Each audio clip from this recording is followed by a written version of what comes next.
Inspiration from the Past, Part 7, Using Fear. Today's message is not from Reb Chaim Shmuel Levitz, but from Reb Chatzkel Levenstein, who was one of the great Baalei Musar, one of the great authorities and experts in the area of Musar, of spiritual and personal development. He was the Mashgiach in Yeshivat Mir, in the Mir Yeshiva in Europe, and later in Ponevezh in Bnei Brak, where I heard him teach many times and knew him. Reb Chatzkel was part of that group of people who were studying in Lithuania and teaching Torah in Lithuania at the time that the Second World War broke out, then moved to Vilna, and from there were miraculously able to move to Shanghai through the efforts of the Japanese consul there and the island of Curaçao, which is a Dutch island in the Caribbean, that issued visas to these people and allowed them to leave Lithuania, travel through Russia, and get to China, where they established the Yeshiva of Mir in the Great Synagogue of Shanghai. And he taught there and was one of the leaders of that yeshiva, and said to his people then at that time, remember, he said, that I asked you when we were in Vilna and we were desperate and we thought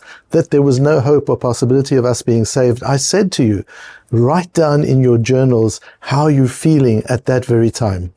Because great miracles will happen. As we see, we're sitting here in Shanghai totally miraculously.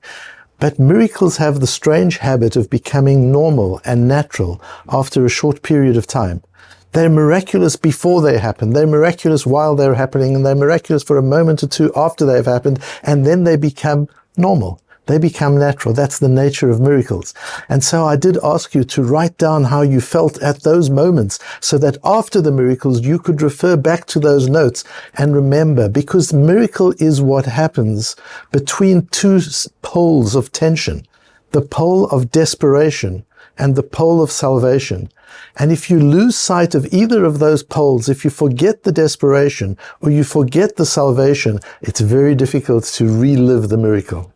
And so he reminded them of that as they were sitting in Shanghai. You might remember, some of you for sure, that I said to you soon after the Iranian missile attacks on April the 13th, please remember how you felt at 11 p.m. Israel time, that Motzei Shabbos, that Saturday night. Because only if you remember the fear and concern and worry of those moments when we were able to watch on screens the missiles being directed at us and we were just waiting, there was nothing to be done. There was fear, there was concern, there was worry. And then miraculously, virtually nothing happens. And the next day, Israel returns to normal, which is fine. It's okay. That's human nature. But we weren't always able to keep within our hearts the feeling of wonder, of magic that comes with a miracle, because we started to allow the memory of the desperation to fade away. And if the memory of desperation fades away, so does the ability to recreate the miracle. And so I say to you now, through the voice of Reb Chatzkel Levenstein from the 1940s, please write down in your journals how you're feeling now. In part 6.6, we talked about a mechanism to cope with worry. But worry is inevitable. We're going to have worry in times like this. But this worry can be used. It can serve as part of our Avodat Hashem, part of our service of God. We can use the worry as an instrument by which to retain memory and experience of the miracle. It's through the worry that the miracle is amplified. And it's through remembering the worry that we're able to recreate the miracle and draw on it and at later times.